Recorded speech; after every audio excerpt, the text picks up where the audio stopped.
Hey, ich bin der Jürgen aus Eberswalde. Und wer bist du? Ich bin Herr Lehmann. Du kannst mich aber trotzdem grüßen. Hallo, Herr Lehmann. Ah, hallo. Hallo, Herr Lehmann. Hallo Heidi. Hallo Karl. Frank.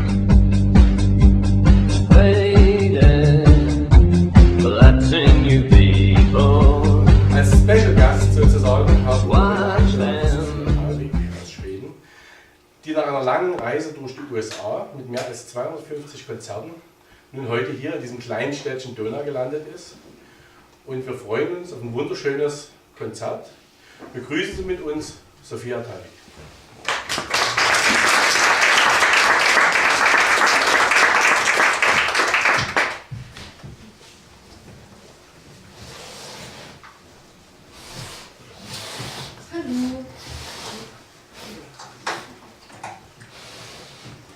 Ich bin Sofia Talvik, ich bin aus Schweden. Mein Deutsch ist leider nicht so gut. So, ich spreche gerne Englisch, wenn das ist okay. Ja? Ja. So, I'm so happy to be here today, and I'm going to play some songs for you guys tonight. And this first one is called King of the Willow Tree.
Der Herr Lehmann ist in Dohna im Kulturcafe und hatte das Konzert mit der Sofia Talvik erlebt.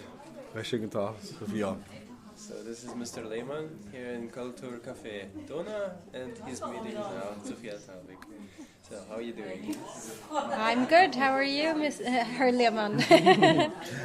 Was steckt hinter dem Song Der König der Weiden? So first question, what is behind the song The King, König der Weiden, King of the Willow Tree. Oh, I think it's very hard sometimes to describe what the songs are really about, because I pick inspiration from many parts of my life and from things I experience, and then I put all of those little pieces together like a puzzle. So sometimes it's very hard to say what this song is only about that or only about that. And I think King of the Willow Tree is a song that is about a lot of different stuff that I put together. So it's hard to say just one thing. But I think that it's also important that the person who is listening to the song makes his own interpretation. Es ist sehr schwierig zu beschreiben, weil man verschiedene Teile nimmt aus sein eigenes Leben. Man nimmt da irgendwo einen Teil und da irgendwo einen Teil und mischt das dann alles zusammen, so wie ein Puzzle, ein Rätsel. Aber am Ende ist es eigentlich eher auf der Person, der zuhört, dann bezogen. Wie schreibst du deine Lieder? Well, I actually understood that one. Usually, for me, I think now the words comes first, and maybe usually when I do something else, like if I'm walking and I have a rhythm in my walking, or if I'm in a car and I feel like a rhythm or going in the car, and then sort of the melody and the lyrics come to me. So it's sort of an inspiration cloud, but it's usually triggered by a rhythm. Normalerweise kommen die Wörter als erste und es ist eigentlich spezifisch so, dass es sehr öfters mal passiert, dass wenn ich eine Aktivität mache, eine besondere Aktivität, zum Beispiel Wandern oder so, dass ich dann in dieses Rhythmus bin vom Wandern und dass mir dann eine Melodie oder ein Text einfällt und dass die Sache dann so zu einem Lied kombiniert wird. Hast du Gesang bzw. Gitarrenunterricht genossen?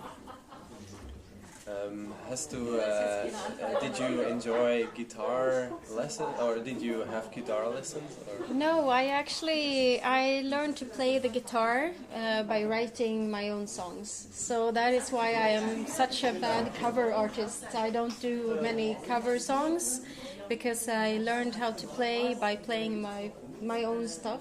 I just started writing songs to learn how to play. Okay, also eigentlich habe ich die Gitarre nur ganz alleine gelernt mit meinen eigenen Liedern. Das bedeutet, deswegen bin ich eigentlich auch nicht so gut im das Singen von Coverlieder von anderen Bands und so weiter. Ich habe das nur alles selber mich eigenes beigebracht. In welcher Sprache schreibst du deine Lieder? Englisch. Ja. Welche Musik hörst du außer Folk, also auch privat? What music do you listen to next to folk music? I listen to all sorts of music. I like rock music and pop music and folk music, of course. I listen to almost everything. I don't listen so much to Schlager. I don't listen so much to hard rock and opera. Okay, also ich höre mir eigentlich ziemlich viel Musik an. Das ist Rock, Pop und Folk, ja, vor allem. Auf jeden Fall kann ich sagen, dass ich eher nicht so in die Richtung bin von Schlager. Das ist nicht so mein Ding. And what was the last Hard one? rock or opera. Und Hard Rock und Opera sind auch nicht so meine Sachen. Also erübrigt sich die Frage, wann du das letzte Mal in der Oper warst. So the last question that he was going to ask you right now was when was the last time that you were in the opera? This is kind of irrelevant now.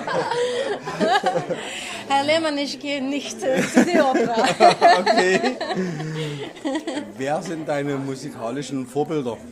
I have many.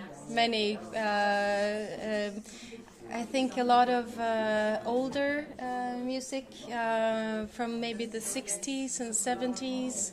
I like Nick Drake. I think he's a wonderful singer-songwriter. But also singer-songwriters from today and from the 90s, like Suzanne Vega or Amy Mann. I like those very much. Also es ist wieder schwierig zu sagen, aber sie ist vor allem inspiriert durch die 60er und 70er Jahre, diese Singer-Songwriter, zum Beispiel Nick Drake und so weiter. Aber auch heutzutage ist sie sehr vor allem inspiriert durch Susan Vega und so weiter. Das sind so die Vorbilder, die sie jetzt genannt hat. Sofia, du bist ja in Schweden groß geworden. You've been raised in Sweden. Ja. Und wohnst jetzt in Berlin. Ja, das ist richtig. Erzähl uns was von Berlin. Tell us something about Berlin. I think Berlin is a wonderful city because it has so many different sides to it. It has beautiful places and ugly places and old places and new places, and you can get everything from well, everything you can possibly dream of in Berlin, I think, and a lot of great artists as well. Also es gibt viele Seiten in Berlin, es gibt eklige Orte, es gibt sehr schöne Orte, es gibt neue Orte, es gibt sehr alte Sehenswürdigkeiten. Es ist so eine Mischung aus alles Mögliche und what was the last part you said again? Well, yeah, a lot of great artists also. Ah, yes. Und Berlin ist ja auch sehr bekannt für viele Artisten und deswegen liebe ich eigentlich da in Berlin zu leben. Dresden hat aber auch eine Musikhochschule. Yeah. I have only been to Dresden today for a few hours, so I don't know so much about Dresden, but it seems like a great city too. Sie war nur heute in Dresden zum ersten Mal, nur für ein paar Stunden, also, aber trotzdem finde ich schon eine schöne Stadt. Warst du heute in Dresden mal spazieren oder nur durchgefahren? Oh, I was just walking around. I was a little bit in Altstadt and also around where the shops are, and so in the city center mostly.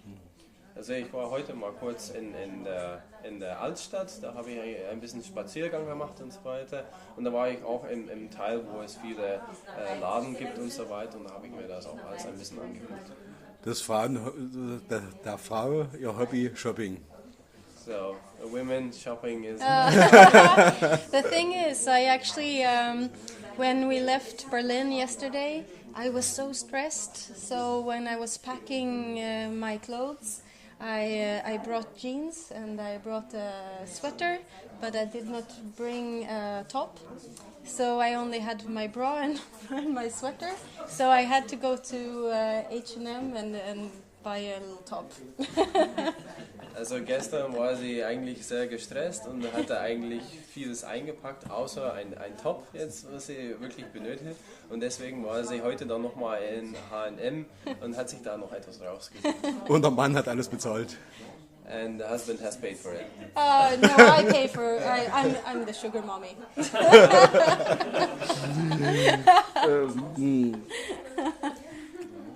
Wo tourst du am liebsten in den USA?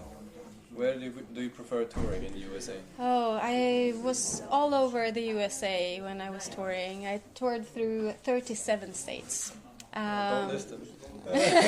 So many beautiful places, and I think each state has a different beauty to it. But my favorite was Idaho. Also sie war in sehr viele Staaten von Amerika. Sie hat eigentlich eine ganze Tour gemacht durch so viele Staaten. 37? Nee, 73? Ja. Nee, 37.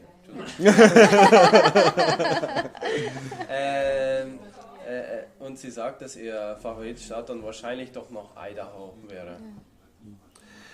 Du betitelst dich ja als Folksängerin. Ja. Genau. War das ursprünglich schon immer so, dass du dich für Folk interessiert hast, oder hat sich die musikalische Entwicklung dorthin... I think in Sweden, when you say folk music, you mean traditional folk music like key harp and old Swedish folk songs. So in Sweden, I was not called folk artist. I was called singer-songwriter, and but I think that has been my way of playing music from when I started to now. I always had a little bit of pop in my songs also, so I have some that is more folk and some that is more pop, so it's eine Mischung. Yeah. Also sie sagt, dass sie eigentlich immer schon diese ähnliche Genre hat, wie sie jetzt spielt, aber die Definition von Folk ist in Schweden ist ein bisschen anders, als was man hier darunter versteht. In Schweden ist es da eher auf diese typische Folkmusikinstrumente bezogen, die wir hier dann eventuell nicht mehr damit verbinden. Deswegen sagt sie, dass sie auch ein bisschen mehr abwechselt mit Pop und so weiter, und dass diese typische Definition von Schweden mit diese typischen Folkinstrumente, das nie unbedingt darauf zutrifft, aber dass sie trotzdem daran eigen geblieben ist, ihre eigene Musik zu machen. Wer ist dein Songwriter-Vorbild? Oh, that is a very hard question. I think for me it's very important with the lyrics. So all songwriters who have great lyrics is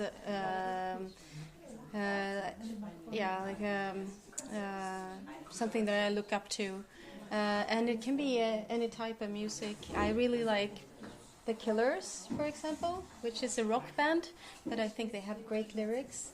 Right now I listen a lot to Jason Isbell, which we were playing here on the stereo before, and he's an American singer-songwriter, and I think he has great lyrics. For me it's very important with the lyrics.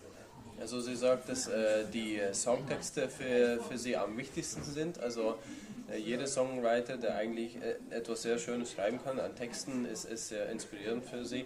Und da hat sie zum Beispiel schon den Band The Killers gesagt, was eigentlich eher eine Rockband ist, aber trotzdem sehr schöne Songtexte schreibt. Also davon ist sie sehr überzeugt. Und auch what was the Jason Isbell?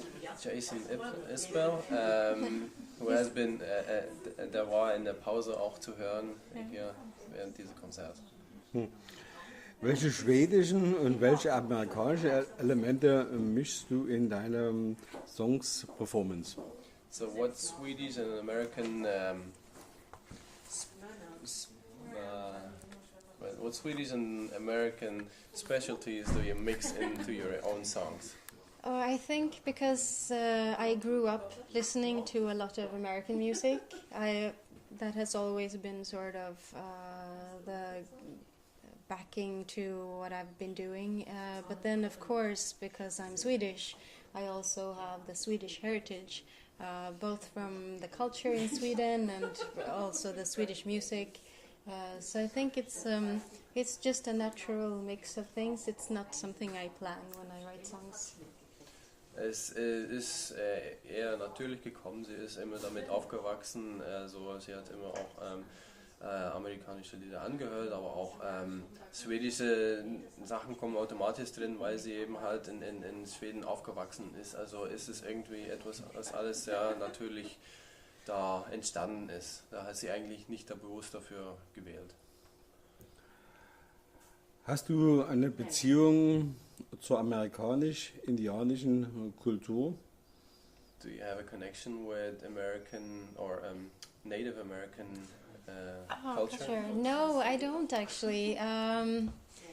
I just happened to have discovered the singer Buffy St. Marie, and it was actually because a person that I worked with in Sweden in the music industry, he said to me once, "Oh, you should make a cover of this song," and he sent me a song from Buffy St. Marie, and I was like, I didn't fall for it so much. But then I started listening to her other songs, and this other song, Star Walker, that I sang tonight, that really got to me because I think it has such a universal message about everyone being the same and everyone coming from the same place. And also now in Sweden we have a lot of a very strong right-wing movement with almost like a neo-Nazi party coming up, which is very scary. And I think then it's very important to remember that everyone comes from the same place. We're all one people. Also sie sagt, dass sie eigentlich keine Beziehung hat zu amerikanisch-indianische Kultur, aber irgendwann hat jemand sich ihr mal angesprochen darüber, dass sie eigentlich doch mal Buffy St. Marie angucken soll, weil das sehr inspirierend wirkt und so weiter. Sie hat es auch gemacht, aber war so nie so ganz überzeugt, aber hat dann auch andere Lieder von ihr angehört und hat dann trotzdem gemerkt, dass dieses what's this? Star Walker, dass dieses Song es eigentlich sehr inspirierend ist und deswegen hat sie das dann auch gecovert.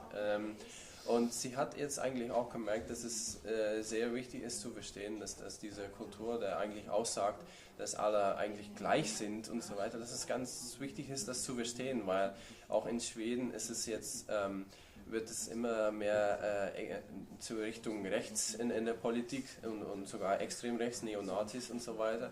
Und deswegen findet sie das sehr wichtig, dass Menschen begreifen, dass alle eigentlich gleich sind und dass es nicht notwendig ist, aufzuteilen oder ja. Bist du lieber unterwegs oder zu Hause?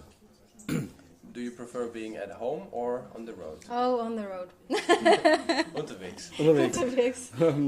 Und wenn du dein Zuhause ist, aber ist Berlin, nicht Schweden. Ja, mein Zuhause ist Berlin jetzt. This song is about falling in love with the country, and it's called "Give Me a Home."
Sofia, du singst in dem Song Give Me a Home über die USA. Yeah, I think a lot of the songs from for my new album are inspired by the nature in the USA, and I discovered when I was touring there that even though there's a lot of people living on the coasts, when you come into the center and in the middle of the US, there is a lot of nature and not so many people, and you have the big skies, and it's just very inspiring with all the nature. Also viele Lieder von ihrem neuen Album sind eigentlich inspiriert auf diese amerikanische Natur, weil die meisten Leute kennen eigentlich die Küste von Amerika, wo man dann viele Leute sieht und so weiter, so wie Washington und New York und so weiter. Aber einmal, dass man dann wirklich im Zentrum von Amerika geht, da merkt man, wie schön die Natur da sein kann und wie inspirierend das alles wirkt, wie blau der Himmel da sein kann, wie schöne Sterne man da abends sehen kann und so weiter. Und das findet sie dann alles findet man dann alles wieder zurück in diesem neuen Album. Du sprichst von deinem neuen Album. Das heißt, du hast schon mehrere gebracht. Wann ungefähr kommt das Album und wer hat das Cover gemacht? The new album is we're planning to release in March, April next year, and I am recording it now, and I'm doing part in Berlin and also part in Sweden. Also das neue Album kommt in März, April raus. Es wird jetzt alles so aufgenommen so. Und das wird teilweise in Berlin aufgenommen und in Schweden. In Schweden. Ja, in Stockholm. Und wer macht das Cover dazu? And who is doing the cover for that? For the album, the artwork? Oh, okay. I am. I am always doing the artwork. I used to work as a graphic designer for many, many years, so I do all my own artwork and pictures and stuff. Yeah. Also sie sagt, dass sie selber die künstliche Gestaltung macht von der CD und alles, was drum gehört, weil früher war sie mal Designerin und hat sich das eigentlich daraus dann mitgenommen für ihre Arbeit jetzt. Also es macht ihr Spaß. Die nächste Station, wo kann man dich live erleben? You can go to München. December 5th, I'm playing a show in Kulturcafe, and then I'm playing in Dachau. Jonas, what is the name of the place in Dachau? Schnell!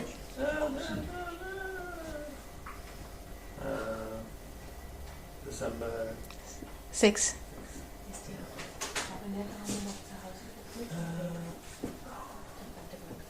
Ja, ich kann in der Zwischenzeit mal schon mal übersetzen. Also am 5. Dezember spielt sie schon mal in München im Kulturcafe. Ja. Und sie wird dann auch noch mal im Dachau zu sehen sein. Café Gramsci? Jonas? Gramsci.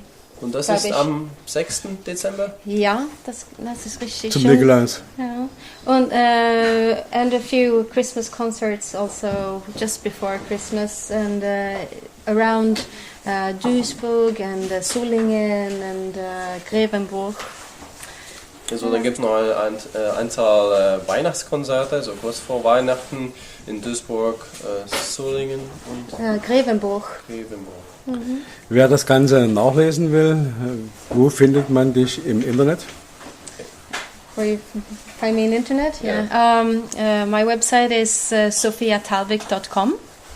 And I'm also on Facebook and YouTube and Twitter. If you Google my name, you will find me everywhere. Also sie ist auf Twitter, Google, Facebook und so weiter. Wenn man das auf Google eingibt, dann wird man sowieso Ergebnisse finden. Sofia, da danke ich dir ganz herzlich für den schönen Abend, für das Interview und ich denke doch, dass wir uns wieder hören, wenn das neue Album auf den Markt kommt. Ja, Dankeschön, Herr Lehmann.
geht noch.